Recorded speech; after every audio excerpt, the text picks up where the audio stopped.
এখন বসন্তকাল, আর এই বসন্তকালে যদি মানে গ্রামাঞ্চলের যে সৌন্দর্য, আপনার যেদিকেই তাকাবেন চারিদিকে সবুজ আর সবুজ। আমি যেই জায়গাটায় আছি এই মুহূর্তে, এটা হচ্ছে আমাদের ট্যাংরা বাজারে। এখানে শহীদ আবু সাইদ স্মরণে ধানের জমিতে আবু সাইদের একটা কি বা প্রতীক যেটাই বলেন না কেন, সেটা মানে ধানের জমিতে সুন্দরভাবে অঙ্কন করা হয়েছে। প্রতি বছরই এই জায়গার যে ওনার, যে মালিক জমির, উনি এই জায়গাটার মধ্যে এরকম একটা প্রতীক, বিভিন্ন ধরনের প্রতীক প্রতি বছরই অঙ্কন করে থাকে শহীদ আবু সাইদ স্মরণে। কৃষক এনামুল হক, একজাক্টলি ওনার নাম্বার, লোকেশন সব কিছুই দেওয়া আছে।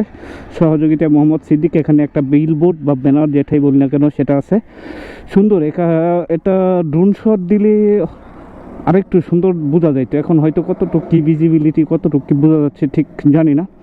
আবু সাইদকে তো আমরা চিনি, বৈষম্য বিরোধী ছাত্র আন্দোলনের যিনি শহীদ হয়েছেন, তার স্মরণে মূলত এই জায়গায় এরকম একটা প্রতীক। তবে এটা মানে ইমপ্রেস হওয়ার মতো এরকম একটা কাজ, যেটা আসলে শৈল্পিক একটা কাজ। এটা সবার মাইন্ড সেট আপে থাকে না।